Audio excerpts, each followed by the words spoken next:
Sejam bem-vindos ao Congresso Internacional de Bombeiros e Emergência e à Oficina de Combate a Incêndio Urbano. Eu sou o Tenente Ricardo e estaremos, neste vídeo, abordando temas essenciais para a execução da oficina.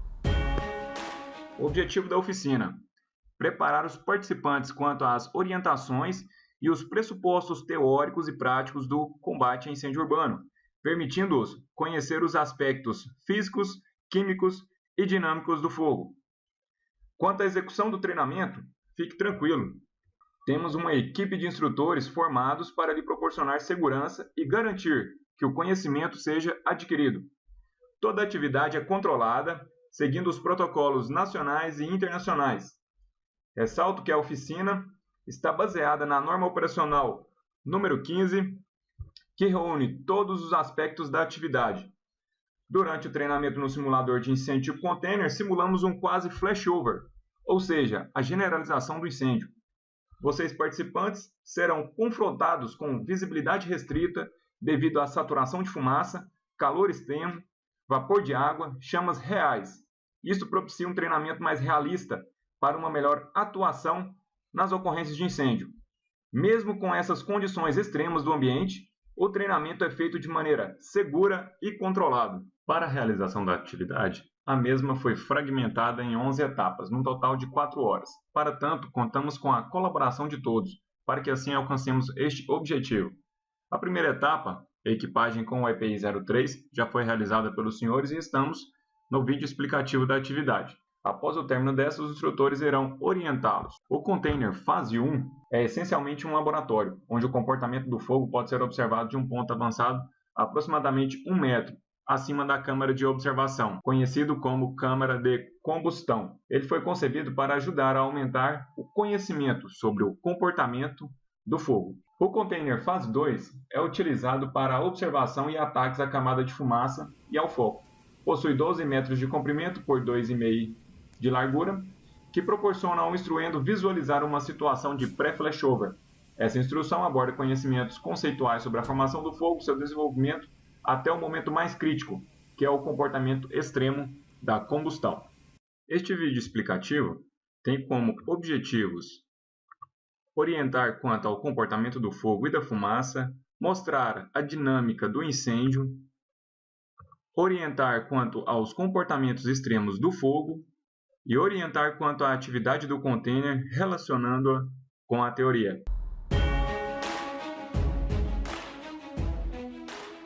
Muitas vezes, na linguagem típica de bombeiros, há referências a incêndios, sinistros, fogo, combustão, queima e chamas de uma forma generalizada, como se todos esses elementos tivessem essa mesma conceituação parecida ou igual. Primeiramente, há que se lembrar que incêndio e fogo são conceitos bem distintos. Mas então, o que seria então o incêndio? Incêndio é o fogo que foge ao controle do homem, queimando tudo aquilo que a ele não é destinado queimar, capaz de produzir danos ao patrimônio e à vida, por ação das chamas, do calor e da fumaça. Conforme o manual do Corpo de Bombeiros Militar do Distrito Federal, é importante frisar que fogo e combustão são sinônimos e é definido como uma reação química que se processa entre uma substância combustível, como um pedaço de madeira, um papel, um tecido, uma borracha, ao sofrer um aquecimento, e o ar, produzindo luz e calor em uma forma de reação sustentável. Para entender melhor a composição do fogo, assim como a definição nos traz, vamos analisar então os elementos do fogo. Nós temos primeiramente o combustível, posteriormente o agente ígneo ou calor, a fonte de calor, e o comburente, que a gente possui em abundância no nosso ar, na concentração de 21% de oxigênio. E ainda temos a reação em cadeia, formando então o famoso tetraedro do fogo. O tetraedro do fogo é a combinação do combustível com o oxigênio na presença de uma fonte de calor em uma reação química em cadeia, liberando energia em forma de luz e mais calor, além de outros produtos químicos. É importante, então, falarmos de cada um desses elementos do fogo e do processo da reação em cadeia. Combustível é toda substância capaz de queimar, servindo de propagação do fogo. A maioria destes combustíveis transformam-se em vapores e então reagem com o oxigênio. Vejam o vídeo. Nesse vídeo demonstramos aí a queima da madeira. Podemos observar que o aquecimento dessa madeira, pequenos pedaços de madeira em um vidro, vão começar a emitir alguns gases. Primeiramente, com o processo de queima, a madeira perde líquido, ou seja, vai sofrer um processo chamado hidrólise, com a eliminação de vapor. Observem que ela não pega fogo. Posteriormente a isso, ela vai começar a emanar outros gases combustíveis, materiais combustíveis na fumaça. Gases esses provenientes da pirólise.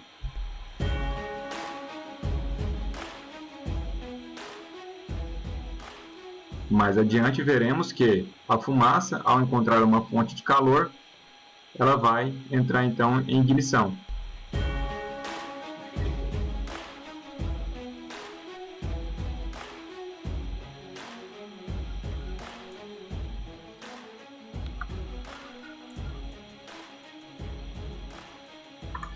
Portanto, a fumaça entrou em ignição quando atingiu a concentração ideal de combustível, comburente e então calor.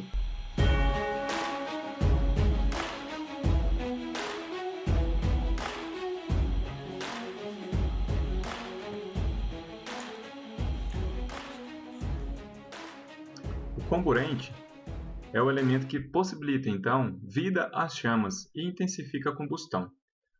O mais comum é que o oxigênio desempenhe esse papel.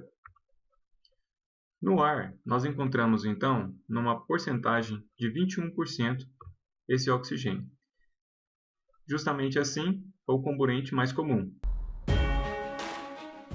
Quando a porcentagem do oxigênio do ar do ambiente passa de 21% para a faixa compreendida entre 15% e 9%, a queima então torna-se mais lenta. Quando o oxigênio contido no ar do ambiente atinge a concentração menor que 9%, eu não tenho combustão. É importante ressaltar essas porcentagens, pois em um ambiente confinado teremos situação semelhante a estas descritas aqui. O outro elemento, o calor ou agente ígneo, é o elemento que fornece a energia necessária para iniciar a reação entre o combustível e o comburente, mantendo e propagando a combustão. O calor é gerado pela transformação de outras formas de energia. Por exemplo, a energia química, energia elétrica, energia mecânica, energia nuclear. Temos ainda o processo da reação em cadeia, lembrando que não é um elemento do fogo, e sim um processo, como bem dito no manual do CBMDF. A reação em cadeia torna a queima autossustentável. O fogo não é, de fato, uma substância. Quando você olhar as labaredas de uma fogueira, você está observando não é um objeto, mas um processo, uma reação química. Esta reação em cadeia é, então, o feedback de calor para o combustível, produzir mais gases combustíveis usados na chama, e assim mantendo esta queima autossustentável. Falaremos agora sobre a propagação do calor. Conforme é mostrado, temos aqui a representação de um sólido, um líquido e um gás. É importante entender o comportamento das partículas nos meios sólido, líquido e gasoso. Observem que no sólido as partículas estão mais próximas umas das outras, enquanto que nos meios líquidos e gasoso elas estão mais espaçadas. Condução. Temos aqui duas hastes submetidas a uma fonte de calor, sendo seguradas por uma pessoa. A primeira haste de metal e a segunda haste de vidro. Qual você acha que queimará a mão primeiro?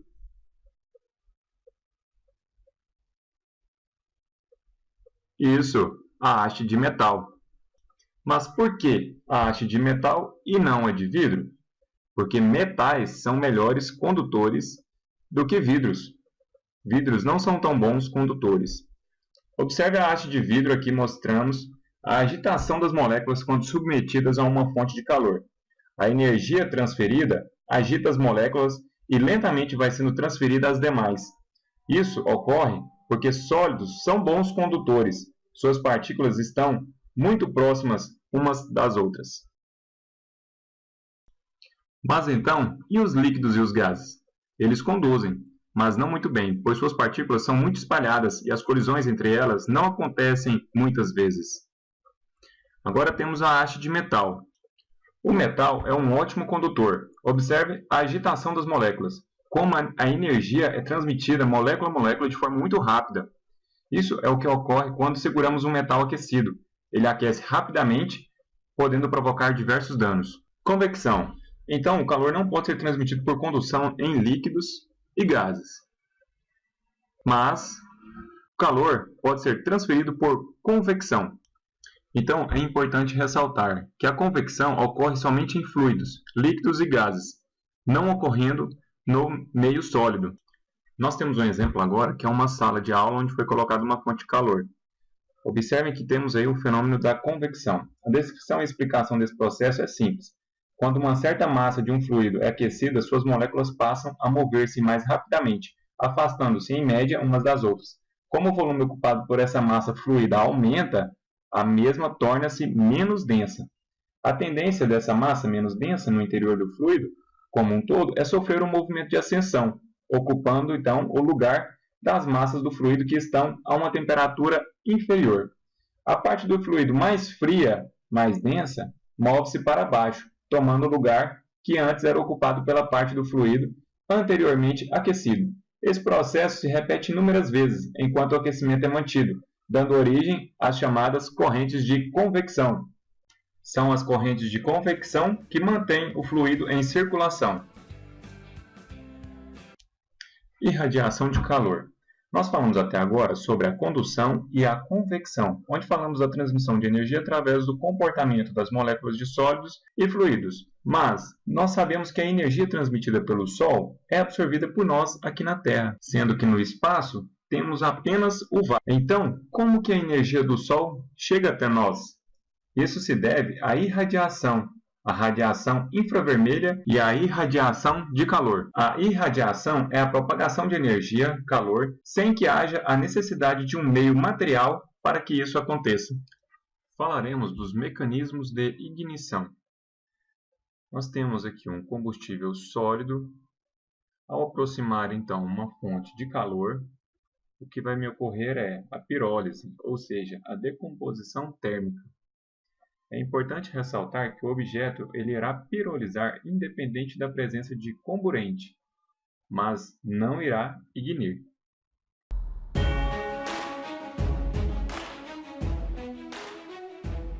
Mecanismos de ignição. Falaremos então a respeito do ponto de fulgor, ou também conhecido como flashpoint. Eu tenho um material combustível. Ao aproximar uma fonte de calor, ele inicia uma chama. Contudo, ao retirar a minha fonte de calor, essa chama não se mantém. Já o ponto de ignição, ao aproximar a fonte de calor e a chama começar, que é também chamado de fire point, essa chama se mantém mesmo após eu retirar a fonte de calor. Na autoignição, o combustível tem seu ponto de ignição igual ou inferior às condições atuais de temperatura. A reação em cadeia, o calor inicial quebra as moléculas do combustível, as quais reagem com o oxigênio, gerando mais luz e calor, que por sua vez vão decompor outras moléculas, continuando o processo de forma sustentável. Classificação da combustão. Combustão completa é aquela em que o combustível reage perfeitamente com o comburente, produzindo somente água e dióxido de carbono. Combustão incompleta é a combustão que libera resíduos que não foram totalmente consumidos durante o processo de queima, provenientes da reação em cadeia e capazes de continuar reagindo com o ar. A combustão viva é o fogo caracterizado pela presença de chama. Lembrar que a porcentagem de oxigênio no ambiente, maior do que 15%, garante que eu vou ter, então, a presença de uma chama viva. Caso seja abaixo de 15% de comburente, passaremos, então, a ter a combustão lenta. Geralmente, há incandescência nessa combustão, mas nunca haverá chamas. Ainda temos a combustão espontânea. A espontânea começa geralmente com uma lenta oxidação do combustível exposto ao ar, podendo ser proveniente de uma decomposição orgânica. Tipos de chama. Nós temos dois tipos de chama. Primeiramente, falaremos da pré-misturada. Para se entender melhor o que acontece nos incêndios, é importante relembrar quais são esses tipos de chama. A chama pré-misturada é um processo de combustão pelo qual o gás combustível e o ar, oxigênio, são misturados antes que a ignição e a propagação ocorram. Nas chamas pré-misturadas pode ocorrer uma reação completa entre o combustível e o ar, porque, ao chegar à chama, já há uma mistura entre o gás e o ar. São exemplos disso as chamas de fogão e maçaricos. No caso dos incêndios, em geral, o que ocorre é uma chama difusa, onde as moléculas de combustível não reagem perfeitamente com o ar, produzindo resíduos de combustão que podem vir a se ignir.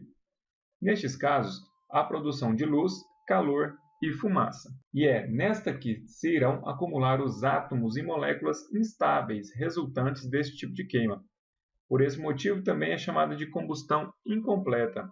A chama difusa é um processo de combustão pelo qual o gás combustível e o oxigênio são transportados para uma zona de reação devido à diferença de concentração. Chama difusa é um processo de combustão pelo qual o gás combustível e o oxigênio são transportados para a zona de reação devido à diferença de concentração. Este processo é chamado de difusão e é governado pela lei de Fick, que diz que um determinado elemento em uma mistura irá mover-se de um local de alta para um de baixa concentração. Então eu tenho o gás combustível e o ar. No meio terei a zona de reação, que é a área em que um combustível, na forma gasosa, irá se misturar, difundir ao oxigênio. O oxigênio do ar irá mover-se para a chama, onde a concentração é zero, na medida que ele é consumido na reação. O combustível é transportado para o lado oposto da chama, pelo mesmo processo. O produto da combustão difunde-se para longe da chama em ambas as direções. A vela é um excelente exemplo de chama difusa, e o seu estudo nos mostra muito sobre o processo de combustão. Colocando uma tela sobre a chama da vela, nós observamos alguns detalhes. Verificamos que na parte exterior temos o nosso comburente, na parte interior o gás combustível proveniente da cera da vela e encontramos então a zona de reação. A queima do combustível localiza-se em vários pontos diferentes. Isso é evidenciado pelas diferentes cores da chama. Dentro da parte azul, o hidrogênio é separado do combustível, queimando para formar vapor de água. A parte mais amarela, brilhante, é o resto do carbono sendo oxidado para formar dióxido de carbono. Características da fumaça. Antigamente, qualificava-se a fumaça basicamente como um produto da combustão, o que dificultava muito os trabalhos do bombeiro por ser opaca, atrapalhando a visibilidade, e por ser tóxica, o que a tornava perigosa quando inalada. A preocupação era então estabelecer meios de orientação por cabo-guia e usar equipamento de proteção respiratória para conseguir desenvolver as ações de salvamento e combate a incêndio com segurança. Mas hoje, a gente sabe que ela exerce grande influência na dinâmica de um incêndio. Quanto às características da fumaça, a gente sempre lembra do mnemônico COMIT, que quente, porque a combustão libera calor, transmitindo a outras áreas que ainda não foram atingidas. O de opaca, uma vez que seus produtos, principalmente a fuligem, permanecem suspensos na massa gasosa dificultando a visibilidade tanto para bombeiros quanto para as vítimas. Móvel, porque é um fluido que está sofrendo um empuxo constante, movimentando-se em qualquer espaço possível. Inflamável, por possuir íons provenientes da reação em cadeia da combustão em seu interior, capazes de reagir com o oxigênio. E por fim, tóxica, pois seus produtos são asfixiantes e irritantes, prejudicando a respiração dos bombeiros e das vítimas. Comportamentos extremos do fogo. Em 1986, os bombeiros da Suécia começaram a observar que alguns incêndios em ambientes compartimentados, como residências, apartamentos e escritórios, apresentavam um comportamento muito agressivo quanto à sua propagação e intensidade. Os comportamentos extremos do fogo acontecem em ambientes com carga de incêndio típica de um ambiente comum, com a carga de incêndio normal, como uma sala, um quarto ou ainda um mercado, não necessitando de agentes aceleradores como álcool, gasolina e outros materiais combustíveis para causar o fenômeno. Ocorrem em espaço físico limitado, confinado ou compartimentado. Geralmente a delimitação é feita pelos lados e tetos, que servirão para acumular a fumaça no ambiente em caso de incêndio, principalmente se as portas e janelas estiverem fechadas. Tudo isso impede o escoamento da fumaça de dentro do ambiente para o exterior. Geralmente surgem com pouco tempo de queima. Não são necessários longos períodos de queima para que um incêndio de propagação rápida ocorra. Em qualquer estrutura construtiva, acontecem em edificações com qualquer estrutura, concreto, alvenaria, madeira, metal e etc. Os principais tipos de comportamentos extremos do fogo são a generalização do incêndio, um flashover, a explosão da fumaça, backdraft, e a ignição da fumaça. Esse primeiro vídeo, o fogo inicia na árvore de Natal. Observem que a velocidade de propagação desse incêndio é muito rápida, devido aos materiais construtivos dessa edificação e presentes nessa sala. Observem que, logo em seguida, já começam a pirolizar os demais materiais, devido à condução, irradiação e convecção, e logo em seguida, teremos então o início da generalização desse incêndio. A fumaça começa a pegar fogo, e nós já temos aí a fumaça branca saindo do carpete e daquele coelho presente próximo à mesa. E então, temos a generalização do incêndio. Neste vídeo, vemos um foco no sofá que se propagará aos demais materiais desta sala. Observem a velocidade com que é essa propagação, isso devido às características dos objetos que entram em chama. Logo em seguida, a produção de muita fuligem e muita fumaça. Então, vai tomar todo esse local. É importante ressaltar as características deste fenômeno chamado flashover, que vai ocorrer logo em seguida. Chamas na camada de fumaça rolando pelo teto, línguas de fogo que se direcionam para as aberturas, fumaça densa, temperatura alta e crescente, forçando o bombeiro a permanecer abaixado, e resíduos de fumaça depositando-se nas superfícies. Então, esse vídeo ele mostra claramente todas estas características que a gente pode observar em um flashover, ou seja, na generalização do incêndio.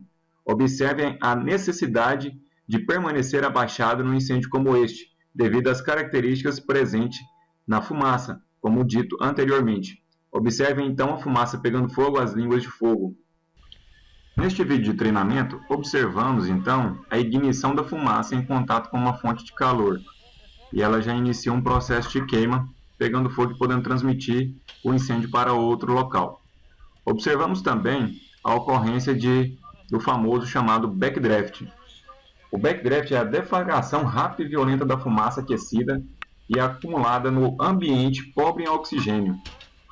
As condições para que ele ocorra são o suprimento de ar restrito, a concentração decrescente de oxigênio, o aumento de temperatura e a diminuição de chamas. Quando eu tenho então a entrada de ar, ocorre uma reação explosiva, chamado backdraft. Agora falaremos das fases do incêndio. Relembrando os vídeos já mostrados, vemos que inicialmente temos aí a fase inicial. Conforme essa fase vai consumindo o comburente daquele ambiente, eu vou ter a fase crescente, onde eu posso ter aí o flashover e passar para a totalmente desenvolvida. E posteriormente eu tenho a fase final, onde eu tenho um decréscimo na quantidade de oxigênio. Considerando essas fases, enquanto o flashover é um fenômeno induzido por calor, o backdraft é induzido pelo ar, o oxigênio. O backdraft é potencialmente perigoso no início e no fim do incêndio, pela baixa concentração de oxigênio em decorrência do ambiente ser limitado ou da combustão já ter sido processada. O flashover ocorrerá no desenvolvimento do incêndio, mais especificamente entre as fases crescente e totalmente desenvolvida, em decorrência da temperatura atingida.